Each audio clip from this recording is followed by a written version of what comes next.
നമസ്കാരം. നിത്യജ്യോതിഷത്തിലേക്ക് എല്ലാ മാന്യ പ്രേക്ഷകർക്കും സ്വാഗതം.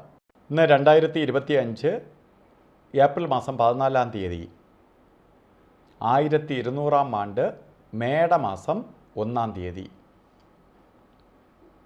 തിങ്കളാഴ്ച ചോതി നക്ഷത്രം. അപ്പോൾ തിങ്കളാഴ്ച നല്ല ദിവസമാണ് ഇന്ന് കിട്ടിയിരിക്കണേ. ചന്ദ്രഭഗവാന്റെ ദിവസം തിങ്കളാഴ്ച. ശുഭനക്ഷത്രം ചോതി നക്ഷത്രം വന്നിട്ടുണ്ട്. മറ്റൊന്ന്, സൂര്യൻ മേടം രാശിയിലേക്ക് പ്രവേശിക്കുന്ന ദിവസവും കൂടിയാണ്. അപ്പോൾ സൂര്യൻ മേടത്തിലേക്ക് വരിക എന്ന് പറഞ്ഞാൽ ശരിക്കും പ്രപഞ്ചനാഥനാണ് സൂര്യൻ. സൂര്യനെ ബേസ് ചെയ്തിട്ടാണ് ഈ പ്രപഞ്ചം തന്നെ നിലനിൽക്കണേ. അതുകൊണ്ട് ജ്യോതിഷശാസ്ത്രപ്രകാരം പുതുവർഷം ആരംഭിക്കുന്നത് മേടമാസം തൊട്ടാണ്. അപ്പോൾ പുതുവർഷം ആരംഭിക്കുന്നത് മേടമാസം തൊട്ടാണ്. അതുകൊണ്ട് ഇന്ന് തൊട്ടാണ് ഈ ഒരു വർഷം ആരംഭിക്കുന്നത്. മലയാള മാസം നമ്മൾ ചിങ്ങമാസം തൊട്ട് ആരംഭിക്കും. ലോകം മുഴുവനും ഇംഗ്ലീഷ് വർഷം ജനുവരി തൊട്ട് ആരംഭിക്കും. പക്ഷേ ജ്യോതിഷശാസ്ത്രപ്രകാരം സൂര്യനെ ആസ്പദമാക്കി മേടമാസം 1-ാം തീയതി തൊട്ടാണ് പുതുവർഷം ആരംഭിക്കുന്നത്. അപ്പോൾ ഇന്ന് പുതുവർഷം വന്നിരിക്കുന്ന ദിവസം തിങ്കളാഴ്ചയാണ്. അതുപോലെ തന്നെ ചോതി നക്ഷത്രത്തിലാണ് വന്നിരിക്കുന്നത്. ശരിക്ക് വിഷു ഫലമാണ് നമ്മൾ ഈ മേടമാസത്തിൻ്റെ 1-ാം തീയതിയിലെ ഇത് വെച്ച് നോക്കുമ്പോൾ വിഷു ഫലത്തെ ചിന്തിക്കുന്നതാണ്. കാരണം സൂര്യൻ ഉച്ചത്തിൽ വരുന്ന, അല്ലെങ്കിൽ ഒരു സൂര്യനെ ബേസ് ചെയ്തിട്ടാണ് സൂര്യൻ ഉച്ചത്തിലേക്ക് പ്രവേശിക്കുന്ന ദിവസം തൊട്ട് ഒരു വർഷക്കാലമാണ് നമ്മളുടെ ജ്യോതിഷ വർഷം. ഈ വർഷം ഓരോ നക്ഷത്രക്കാർക്കും വളരെ പ്രാധാന്യമുണ്ട്.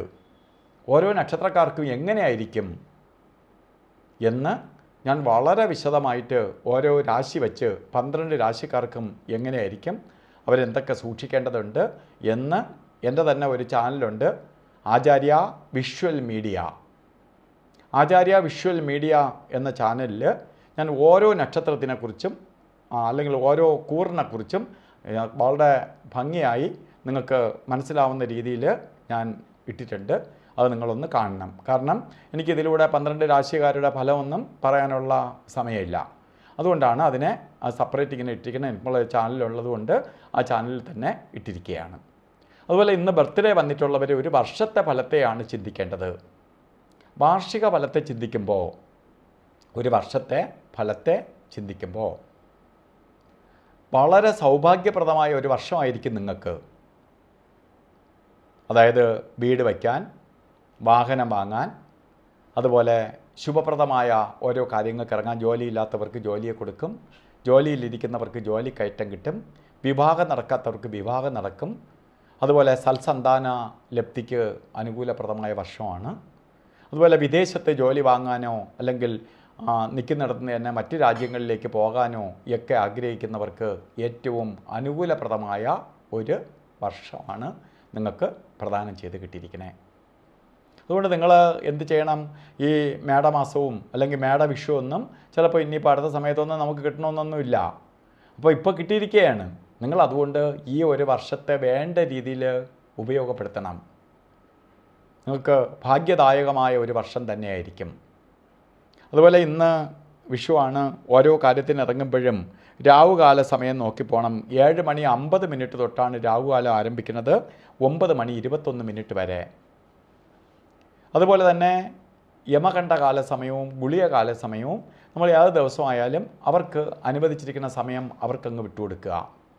അതിൽ ഗുളികകാല സമയം വരുന്നത് 1:56 തൊട്ട് 3:28 വരെയും, യമകണ്ഠകാല സമയം വരുന്നത് 10:53 തൊട്ട് 12:25 വരെയും.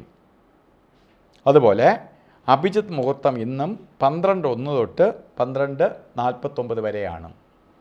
അപ്പോൾ ഇന്നത്തെ ദിവസം നല്ല ദിവസമാണ്, സന്തോഷപ്രദമായ ദിവസമാണ്. ഇന്ന് വീട്ടിൽ നിന്നൊക്കെ ഇറങ്ങുമ്പോൾ നല്ല ശുഭ്രവസ്ത്രം, നല്ല വെളുത്ത വസ്ത്രമൊക്കെ ധരിച്ച്, സ്ത്രീകളാണെങ്കിൽ നല്ല വെളുത്ത വസ്ത്രം, പ്രത്യേകിച്ച് വെള്ള കസവുമുണ്ടോ അല്ലെങ്കിൽ അതുപോലെ വൈറ്റ് കളറ് സാരിയോ ഒക്കെ ഉടുത്തുകൊണ്ട് പോകണം. പുരുഷനാണെങ്കിലും മുണ്ടുടുക്കുന്നവരാണെങ്കിൽ മുണ്ടും അതുപോലെ ഷർട്ടും, സ്ത്രീ അല്ലാതെ ആണെങ്കിൽ നല്ല വെളുത്ത വസ്ത്രമോ ഒക്കെ ഇട്ടുകൊണ്ട് പോകുന്നത് നിങ്ങൾക്കിന്ന് സന്തോഷത്തെ വരവേൽക്കാനുള്ള അവസരങ്ങൾ ഉണ്ടാക്കിത്തരും.